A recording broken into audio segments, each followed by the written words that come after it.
Start करने वाले हैं हमारा new topic modern periodic law. जैसा कि हम लोगों ने हमारी प्रीवियस वीडियो के अंदर डिस्कशन किया था व्हाट आर पीरियोडिक टेबल, और पीरियोडिक टेबल के अंदर हम लोगों ने किस तरीके से ब्लॉक्स अरेंज हैं, पीरियड अरेंज हैं, इस बारे में बात की थी। तो आज हम लोग बात करने वाले हैं उस लॉ के बारे में जिसके अकॉर्डिंग हम लोगों ने हमारी न्यू पीरियोडिक टेबल को अरेंज किया है। तो अगर हम लोग बात करते हैं उस लॉ की, तो उसका नाम है मॉडर्न पीरियोडिक लॉ। पहले डेफिनेशन की बात कर लेते हैं, उसके बाद हम लोग इसके ऊपर किस तरीके से क्वेश्चंस को सॉल्व करते हैं इस बारे में बात करेंगे। तो अगर हम लोग बात करते हैं डेफिनेशन की, the physical and chemical properties of the element are periodic function of their atomic number. आप लोगों ने ध्यान रखना है कि जो हमारी ओल्ड पीरियोडिक टेबल थी जिसको मेंडलीव ने प्रपोज किया था, मेंडलीव का ये कहना था कि जब हम लोग किसी भी एलिमेंट को अरेंज कर रहे हैं मॉडर्न पीरियोडिक टेबल के अंदर, तो वहां पर हम लोग उसके लिए उसके एटॉमिक मास को या फिर बोल सकते हैं कि एटॉमिक वेट को कंसीडर करते हैं। लेकिन वहां पर प्रॉब्लम तब आई जब हम लोगों ने देखा कि सेम टाइप के एटॉमिक मास वाले एलिमेंट जिनको हम लोग बोलते हैं आइसोटोप्स, उनको हम लोगों ने अरेंज किया और वहां पर हम लोगों को डिफिकल्टी आई डिफरेंट टाइप के एलिमेंट्स के आइसोटोप्स को अरेंज करने में पीरियोडिक टेबल में। तो उसके लिए फिर हम लोगों ने अपने लॉ को इम्प्रूव किया जिसको दिया था मोजले ने। तो जो मॉडर्न पीरियोडिक लॉ है वो गिवन है मोजले के थ्रू, और मोजले ने हम लोगों को बताया कि एटॉमिक मास एक स्पेसिफिक प्रॉपर्टी नहीं है किसी भी एक एलिमेंट के अरेंजमेंट के लिए। अगर हम लोगों को एलिमेंट को स्पेसिफिकली अरेंज करना है हमारी पीरियोडिक टेबल के अंदर, तो हम लोगों को ऐसी प्रॉपर्टी यूज करनी है जो स्पेसिफिक हो नेचर में। तो उसके लिए उन्होंने कंसीडर किया था एटॉमिक नंबर को, क्योंकि एटॉमिक नंबर वो प्रॉपर्टी है जो किन्हीं भी दो एलिमेंट के लिए सेम नहीं हो सकती है। और अगर ऐसा हो कि वो दो एलिमेंट के लिए सेम एटॉमिक नंबर आ रहा है, तो इसका मतलब वो डिफरेंट एलिमेंट ना होकर के एक ही एलिमेंट के आइसोटोप्स है। फॉर एग्जाम्पल हम लोग एग्जाम्पल ले लेते हैं 1H1, 1H2 एंड 1H3, जहां पर पहला एलिमेंट होता है हमारा प्रोटियम, नेक्स्ट है deuterium, third one is tritium.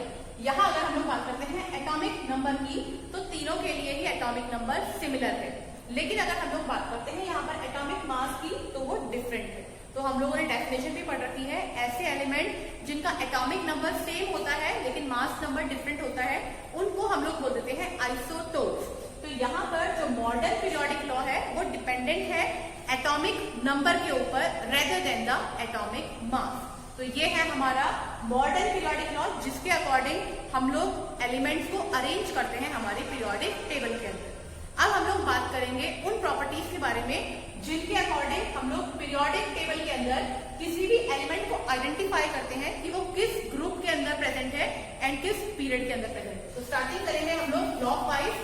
अगर हम लोग बात करते हैं सबसे पहले एस ब्लॉक एलिमेंट की, तो हम लोगों ने इसके लिए जनरल फॉर्मूला क्या पढ़ा था, NS1 या फिर NS2। तो एस ब्लॉक के लिए बहुत सिंपल है कॉन्फिगरेशन को फाइंड आउट करना। अगर लास्ट इलेक्ट्रॉन जा रहा है एस ब्लॉक और नंबर में है 1, तो आपने ध्यान रखना है ये होता है हमारा ग्रुप नंबर फर्स्ट। वहीं अगर हम लोग बात करते हैं कि लास्ट इलेक्ट्रॉन जा रहा है एस ब्लॉक के अंदर लेकिन वो नंबर में है 2, तो वो होता है हमारा ग्रुप नंबर सेकेंड से। किस तरीके से, फॉर एग्जाम्पल हमारे पास एग्जाम्पल है लिथियम। लिथियम का एटॉमिक नंबर होता है 3। अगर हम लोग बात करते हैं लिथियम की कॉन्फ़िगरेशन की, ये हो जाएगा 1s2 2s1। तो यहां से अगर हम लोग फाइंड आउट करते हैं कि लिथियम किस ग्रुप को और किस पीरियड को बिलोंग करता है, तो आपको ध्यान रखना है यहाँ जो लास्ट हमारे पास शेल आया है इसको लेके चलना है हम लोगों ने एस ब्लॉक के लिए। अगर हम लोग बात करते हैं 2s1 की, यहाँ पर जो पहला नंबर है ये शो करता है हमारा प्रिंसिपल क्वांटम नंबर, और किसी भी एलिमेंट के अगर पीरियड को आइडेंटिफाई करना है rather it is in S block, D block, P block और एस ब्लॉक, तो आप लोगों ने उसके प्रिंसिपल क्वांटम नंबर को देखना है। प्रिंसिपल क्वांटम नंबर की जो वैल्यू लिखी है वो उसी पीरियड को बिलोंग करता है। यानी कि अगर बात करते हैं लिथियम की, तो इसका पीरियड नंबर है 2। लिथियम के लिए पीरियड हो जाएगा हमारा 2। और अगर हम लोग बात करते हैं इसके ग्रुप के लिए, तो मैंने आप लोगों को बताया NS1 या फिर NS2 डिसाइड करेगा कि S ब्लॉक का कौन सा ग्रुप है। तो अगर हम लोग बात करते हैं 2S1, यहाँ पर S के अंदर वैल्यू है इलेक्ट्रॉन की 1, इसका मतलब लिथियम बिलोंग करता है ग्रुप नंबर फर्स्ट को। इस तरीके से हम लोग ग्रुप नंबर सेकंड के लिए भी एग्जाम्पल दे सकते हैं। फॉर एग्जाम्पल हम लोगों ने लिया है बेरिलियम, एटॉमिक नंबर होता है 4, इलेक्ट्रॉनिक कॉन्फ़िगरेशन 1s2 2s2।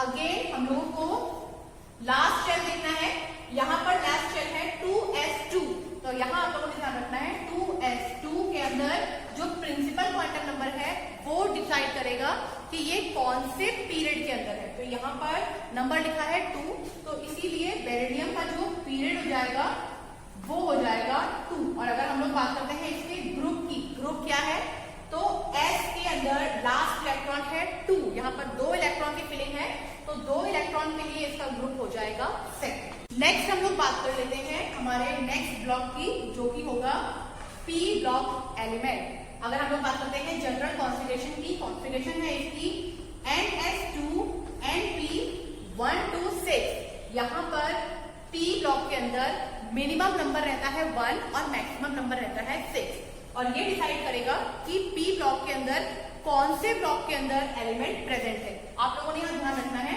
अगर हमें P ब्लॉक की बात करनी है तो यहाँ पर ग्रुप की स्टार्टिंग होती है 13 से और एंडिंग होती है 18, यानी कि जो भी एलिमेंट P ब्लॉक को रिप्रेजेंट करेगा वो ग्रुप नंबर 13 से ग्रुप नंबर 18 के बीच में रहेगा। तो अगर हम लोग एग्जाम्पल लेके चलते हैं, फॉर एग्जाम्पल हम लोगों ने लिया है boron, atomic number 5, electronic configuration 1s2 2s2 2p1। अब यहाँ पर हर एक ब्लॉक के लिए एक पर्टिकुलर फॉर्मूला होता है फाइंड आउट करने के लिए कि ग्रुप क्या है और पीरियड क्या है। तो अगर हम लोग बात करते हैं P ब्लॉक के लिए, जैसे हम लोगों ने S ब्लॉक के लिए लास्ट शेल को कंसीडर किया था, यहाँ P ब्लॉक के लिए हम लोग लास्ट 2 शेल को कंसीडर करेंगे। अब यहाँ पर कंफ्यूजन नहीं होना चाहिए इस बात में, लास्ट 2 शेल कौन सी होंगी इस बारे में अगर हमें बात करनी है तो आपने ध्यान रखना है वो 2 लास्ट शेल आप लोगों ने लेनी है जिनका प्रिंसिपल क्वांटम नंबर सेम होगा। जैसे कि यहाँ पर प्रिंसिपल क्वांटम नंबर सेम है 2s2 2p1 के लिए, यहाँ पर प्रिंसिपल क्वांटम नंबर 1 है जो कि डिफरेंट है, तो हम लोगों ने क्या करना है सेम प्रिंसिपल क्वांटम नंबर वाले लास्ट 2 शेल को लेना है। तो ये हो जाएगा 2s2 2p1, इन दोनों को ही हम लोग कंसीडर करेंगे। तो फॉर्मूला होता है P ब्लॉक के लिए जो भी आपके पास NS के इलेक्ट्रॉन है जो कि 2 रहेंगे, प्लस जो भी आपके पास NP के इलेक्ट्रॉन है, ये 1 to 6 कुछ भी हो सकता है, साथ में इसमें ऐड कर देते हैं हम लोग 10। तो अगर हम लोग इस फॉर्मूले के अकॉर्डिंग बोरोन के लिए वैल्यू निकालते हैं तो ये हो जाएगा 2s2, यहाँ पर इलेक्ट्रॉन है 2, प्लस P के अंदर इलेक्ट्रॉन है 1, प्लस हम लोगों को साथ में ऐड करना है 10 को, तो 2 + 1 + 10 ये हो जाएगा 13, यानी कि बोरोन बिलोंग करता है ग्रुप नंबर 30। अगर हम लोग बात करते हैं इसके पीरियड के लिए, तो period last principal quantum number को देख के हम लोग आइडेंटिफाई करेंगे।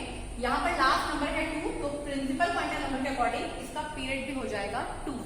इस तरीके से हम लोग फाइंड आउट करते हैं P ब्लॉक एलिमेंट्स के लिए किसी भी एलिमेंट का ग्रुप क्या है और उसका पीरियड क्या है। नेक्स्ट हम लोग बात कर लेते हैं D ब्लॉक एलिमेंट। आप लोगों ने ध्यान रखना है D ब्लॉक एलिमेंट की general configuration NS2 n-1 D1 to 10। यहाँ पर D के अंदर इलेक्ट्रॉन 1 से लेकर 10 रहेंगे और वो डिसाइड करेंगे कि इनका ब्लॉक क्या है और इनका पीरियड क्या है। अगर हम लोग बात करते हैं D ब्लॉक एलिमेंट कहां से कहां तक अरेंज रहेंगे, तो ये अरेंज रहते हैं ग्रुप नंबर 3 से लेकर के ग्रुप नंबर 12 तक। अगर बात करते हैं एक एग्जांपल की, तो एटॉमिक नंबर 21 यानी कि स्कैंडियम। अगर बात करते हैं कॉन्फ़िगरेशन की, कॉन्फ़िगरेशन जाएगी 1s2 2s2 2p6 3s2 3p6 4s2 3d1। यहाँ पर आप लोगों ने ध्यान रखना है कि इसका लास्ट इलेक्ट्रॉन कहाँ आ रहा है, उसको अरेंज करते हुए हम लोगों ने इसके पीरियड को फाइंड आउट करना है। अब अगर हम लोग बात करते हैं यहाँ पर फॉर्मूले की, तो यहाँ पर लास्ट शेल हमारा था 3d1 और यहाँ पर लास्ट शेल 3d1 के साथ हम लोगों ने ऐड करना है s के इलेक्ट्रॉन को।